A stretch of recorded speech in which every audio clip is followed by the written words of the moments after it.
എല്ലാ വിദ്യാർത്ഥികൾക്കും പുതിയൊരു വീഡിയോയിലേക്ക് സ്വാഗതം. ഈ വർഷത്തെ +1 vocational higher secondary second allotment result നാളെ പ്രസിദ്ധീകരിക്കും. അപ്പോൾ വിദ്യാർത്ഥികൾക്ക് നാളെ ഈ ഒരു vhscap.kerala.gov.in എന്നുള്ള വെബ്സൈറ്റ് വഴി നിങ്ങൾക്ക് നിങ്ങളുടെ ഈ ഒരു +1ൻ്റെ vocational higher secondary second allotment result പരിശോധിക്കാൻ സാധിക്കുന്നതായിരിക്കും. അപ്പോൾ വിദ്യാർത്ഥികൾക്ക് ആർക്കൊക്കെയാണ് ഈ ഒരു vocational higher secondary second allotment result ലഭിക്കുക എന്ന് ചോദിച്ചു കഴിഞ്ഞാൽ, വിദ്യാർത്ഥികൾക്ക് ഇതുവരെ അലോട്ട്മെൻറ്റിനായിട്ട് അപേക്ഷിച്ച് അലോട്ട്മെൻ്റ് ഒന്നും കിട്ടാത്ത വിദ്യാർത്ഥികളുണ്ടാകും. അത് ഫസ്റ്റ് അലോട്ട്മെൻറ്റ് കിട്ടാത്ത വിദ്യാർത്ഥികളുണ്ടാകും. അപ്പോൾ ഫസ്റ്റ് അലോട്ട്മെൻറ്റ് കിട്ടാത്ത വിദ്യാർത്ഥികൾക്ക് ഈ ഒരു അലോട്ട്മെൻറ്റ് കിട്ടുന്നതായിരിക്കും. അതുപോലെ തന്നെ ഈ ഒരു ഫസ്റ്റ് അലോട്ട്മെൻറ്റ് കിട്ടുകയും എന്നാൽ നിങ്ങൾ ടെമ്പററി ആയിട്ടോ അല്ലെങ്കിൽ പെർമനൻ്റ് ആയിട്ടോ ആണ് അഡ്മിഷൻ നേടിയിട്ടുള്ളത്. അങ്ങനെ അഡ്മിഷൻ നേടിയ വിദ്യാർത്ഥികളിൽ ആരുടെയൊക്കെ ഓപ്ഷനുകളിലാണ് ഹയർ ഓപ്ഷൻ എന്ന് പറഞ്ഞാൽ ഇപ്പോൾ 5ാമത്തെ ഓപ്ഷൻ കിട്ടിയിട്ടുണ്ട്, അതിൽ ബാക്കിയുള്ളത് 1 മുതൽ 4 വരെയുള്ള ഓപ്ഷനുകളാണ്. അപ്പോൾ അങ്ങനെയുള്ളതിനെയാണ് ഹയർ ഓപ്ഷൻ എന്ന് പറയുന്നത്. കിട്ടിയിട്ടുള്ള ഓപ്ഷൻ്റെ താഴെയുള്ള മറ്റ് ഓപ്ഷൻ 5ാമത്തെ ഓപ്ഷൻ താഴെയുള്ളത് 6, 7, 8, 9 ഇങ്ങനെ ഓപ്ഷനുകളുണ്ടെങ്കിൽ അതൊക്കെ റിമൂവ് ചെയ്തിട്ടുണ്ടാകും. അപ്പോൾ അതിന് മുകളിലുള്ള കിട്ടിയ ഓപ്ഷൻ്റെ മുകളിലുള്ള ഓപ്ഷനുകളാണ് ഹയർ ഓപ്ഷൻ എന്ന് പറയുന്നത്. അപ്പോൾ അങ്ങനെ ഹയർ ഓപ്ഷൻ നിർത്തിയിട്ടുള്ള വിദ്യാർത്ഥികൾക്കും ഈ ഒരു അലോട്ട്മെൻറ്റ് ലഭിക്കുന്നതായിരിക്കും. അപ്പോൾ നിങ്ങളുടെ അലോട്ട്മെൻറ്റ് റിസൾട്ട് എങ്ങനെയാണ് ചെക്ക് ചെയ്യുക എന്നുള്ള കാര്യം നമുക്ക് നോക്കാം. അപ്പോൾ വിദ്യാർത്ഥികൾക്ക് അതുപോലെ തന്നെ ഫസ്റ്റ് അലോട്ട്മെൻറ്റ് കിട്ടുകയും എന്നാൽ നിങ്ങൾ അഡ്മിഷൻ നേടാതിരിക്കുകയും ചെയ്ത വിദ്യാർത്ഥികൾക്ക് ഈ ഒരു സെക്കൻഡ് അലോട്ട്മെൻറ്റ് കിട്ടുന്നത് ആയിരിക്കില്ല. അതായത് അലോട്ട്മെൻറ്റ് കിട്ടുകയും എന്നാൽ നിങ്ങൾ അഡ്മിഷൻ നേടിയിട്ടില്ലെങ്കിൽ നിങ്ങളെ ആ ഒരു അലോട്ട്മെൻറ്റ് പ്രോസസ്സിന് പിന്നീട് നിങ്ങളെ പരിഗണിക്കപ്പെടില്ല. അപ്പോൾ അതുകൊണ്ട് തന്നെ അങ്ങനെയുള്ള വിദ്യാർത്ഥികൾക്കും ഈ ഒരു അലോട്ട്മെൻറ്റ് കിട്ടത്തില്ല. ബാക്കിയുള്ളവർക്ക് അലോട്ട്മെൻറ്റ് കിട്ടുന്നതായിരിക്കും. അതായത് അഡ്മിഷൻ നേടാത്ത വിദ്യാർത്ഥികൾക്ക് മാത്രമാണ് അലോട്ട്മെൻറ്റ് ലഭിക്കാതിരിക്കുകയോ ബാക്കിയുള്ള എല്ലാവർക്കും അലോട്ട്മെൻറ്റ് കിട്ടുന്നതായിരിക്കും. അപ്പോൾ എങ്ങനെയാണ് ഈ ഒരു അലോട്ട്മെൻറ്റ് പരിശോധിക്കുക എന്നുള്ള കാര്യം നമുക്ക് നോക്കാം. ആദ്യം തന്നെ vhscap.kerala.gov.in എന്നുള്ള വെബ്സൈറ്റ് ഓപ്പൺ ചെയ്യുക.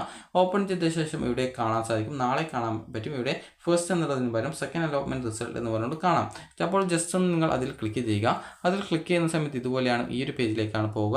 ഇവിടെ ലോഗിൻ ചെയ്യാനായിട്ട് നിങ്ങളുടെ യൂസർ നെയിമായിട്ടുള്ള അപേക്ഷ നൽകുന്ന സമയത്ത് നൽകിയിട്ടുണ്ടായിരുന്ന മൊബൈൽ നമ്പറാണ് കൊടുക്കേണ്ടത്. അതുപോലെ തന്നെ വിദ്യാർത്ഥികൾക്ക് പാസ്വേഡ് ചോദിക്കുന്നുണ്ട്. പാസ്വേഡ് എന്നുള്ള ഭാഗത്ത് നിങ്ങളുടെ പാസ്വേഡ് ടൈപ്പ് ചെയ്ത് കൊടുക്കുക. യൂസർ നെയിം എന്ന് പറയുന്നത് നിങ്ങളുടെ ആപ്ലിക്കേഷൻ സമർപ്പിക്കുന്ന സമയത്ത് നിങ്ങൾ നൽകിയിട്ടുണ്ടായിരുന്ന മൊബൈൽ നമ്പറാണ് യൂസർ നെയിം എന്ന് പറയുന്നത്. പാസ്വേഡ് എന്ന് പറയുന്നത് നിങ്ങളുടെ അപേക്ഷയുടെ പാസ്വേഡാണ്. അപ്പോൾ ഇത് കൃത്യമായിട്ട് കൊടുക്കുക. അതുപോലെ തന്നെ ഇവിടെ സ്ക്രീനിൽ നിങ്ങൾക്ക് കുറച്ച് ഇംഗ്ലീഷ് അക്ഷരം കാണാൻ പറ്റും. അതായത് ഇവിടെ നിങ്ങൾക്ക് കാണാം, അപ്പോൾ ഇതാണ് ക്യാപ്ച എന്ന് പറയുന്നത്. ഇവിടെ നിങ്ങൾക്ക് അത് കൃത്യമായിട്ട് മനസ്സിലാവുന്നില്ലെങ്കിൽ ഒരു ന്യൂ ബട്ടൺ ഉണ്ട്. അപ്പോൾ അതിൽ ക്ലിക്ക് ചെയ്ത് കഴിഞ്ഞാൽ നിങ്ങൾക്ക് ആ ഒരു ക്യാപ്ച ചേഞ്ച് ആവുന്നതായിരിക്കും. ഞാൻ ജസ്റ്റ് ഒന്ന് ക്ലിക്ക് ചെയ്യുന്ന സമയത്ത് ഇവിടെ നിങ്ങൾക്ക് അത് ചേഞ്ച് ആയിട്ട് വരുന്നത് കാണാം. അപ്പോൾ ഇത് കൃത്യമായിട്ട് കൊടുക്കുക. ടെക്സ്റ്റ് ഫ്രം ഇമേജ് എന്നുള്ളത് കൊടുക്കുക. അത് കൊടുത്ത ശേഷം ലോഗിൻ ചെയ്യുക.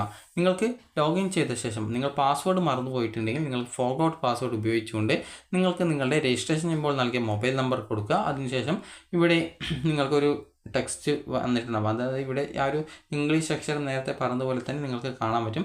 അത് കൃത്യമായിട്ട് മനസ്സിലാവുന്ന സമയത്ത് കൃത്യമായിട്ട് ഇവിടെ ടെക്സ്റ്റ് ഫ്രം ഇമേജ് എന്നുള്ള ഭാഗത്ത്, അതായത് ഇവിടെ നിങ്ങൾ ടൈപ്പ് ചെയ്ത് കൊടുക്കുക. ടൈപ്പ് ചെയ്ത് കൊടുത്ത ശേഷം വാലിഡേറ്റിൽ ക്ലിക്ക് ചെയ്യുന്ന സമയത്ത് നിങ്ങളുടെ രജിസ്റ്റേർഡ് മൊബൈൽ നമ്പറിലേക്ക് ഒരു OTP വരും. ആ ഒരു OTP അടുത്ത പേജിൽ നൽകുക. അപ്പോൾ അത് നൽകിയിട്ട് നിങ്ങൾക്ക് സബ്മിറ്റ് ചെയ്ത് കഴിഞ്ഞാൽ നിങ്ങളെ പാസ്വേഡ് റീസെറ്റ് ചെയ്ത് കൊടുക്കാനായിട്ട്, അത് പുതിയ പാസ്വേഡ് കൊടുക്കാനായിട്ട് 2 ബോക്സുകൾ വരും. അത് കൃത്യമായിട്ട് സെയിം പാസ്വേഡ് തന്നെ 2 ബോക്സിലും ടൈപ്പ് ചെയ്ത് കൊടുത്ത് നിങ്ങൾ സബ്മിറ്റ് അല്ലെങ്കിൽ സേവ് അപ്ഡേറ്റ് എന്നിങ്ങനെ ഓപ്ഷൻ ഉണ്ടാകും.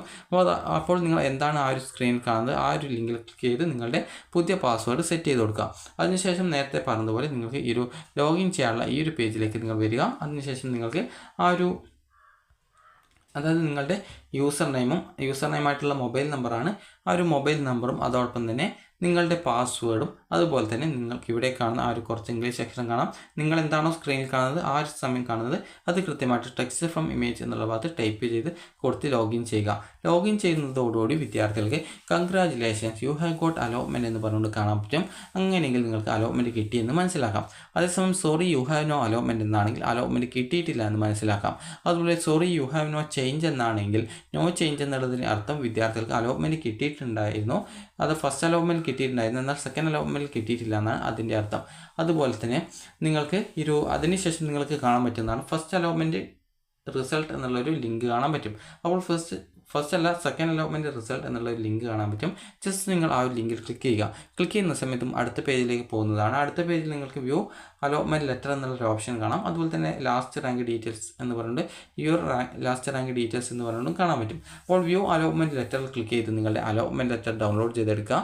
അതുപോലെ തന്നെ വ്യൂ ലാസ്റ്റ് റാങ്ക് ഡീറ്റെയിൽസിൽ ക്ലിക്ക് ചെയ്ത് നിങ്ങളുടെ ലാസ്റ്റ് റാങ്ക്, അതായത് നിങ്ങളുടെ ഓപ്ഷൻ ലിസ്റ്റിൽ ബാക്കിയുള്ള ഓപ്ഷനുകൾ ഏതൊക്കെയാണ് അതിനടുത്ത അലോട്ട്മെൻറ്റ് കിട്ടാൻ സാധ്യത ഉണ്ടോ എന്നുള്ളത് മനസ്സിലാക്കുന്നതിനായിട്ട് നിങ്ങൾക്ക് ആ ഒരു ലാസ്റ്റ് റാങ്ക് ഡീറ്റെയിൽസ് നോക്കിയിട്ട് നിങ്ങൾക്ക് മനസ്സിലാക്കാൻ സാധിക്കുന്നതായിരിക്കും.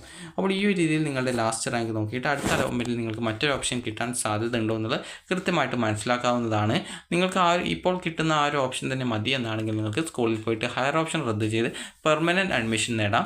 ഇനി അതെല്ലാം നിങ്ങൾക്ക് ആ ഒരു സീറ്റിൽ താൽക്കാലികമായിട്ടാണ് അഡ്മിഷൻ ആഗ്രഹിക്കുന്നതെങ്കിൽ നിങ്ങൾക്ക് ഫീസ് അടക്കാതെ ടെമ്പററി അഡ്മിഷൻ നേടാവുന്നതുമാണ്. അപ്പോൾ വിദ്യാർത്ഥികൾക്ക് ഈ ഒരു വീഡിയോ ഉപകാരപ്രദമായിട്ടുണ്ടെന്ന് കരുതുന്നു. അപ്പോൾ വിദ്യാർത്ഥികൾക്ക് ഈ ഒരു അലോട്ട്മെൻറ്റിൽ ഇഷ്ടമുള്ള സ്കൂൾ കോഴ്സ് അലോട്ട്മെൻറ്റായിട്ട് കിട്ടട്ടെ എന്ന് ആശംസിക്കുന്നു. അപ്പോൾ ഈ ഒരു വീഡിയോ നിങ്ങൾക്ക് ഉപകാരപ്രദമായിട്ടുണ്ടെങ്കിൽ ലൈക്ക് ചെയ്യുക, ഷെയർ ചെയ്യുക. Thank you for watching.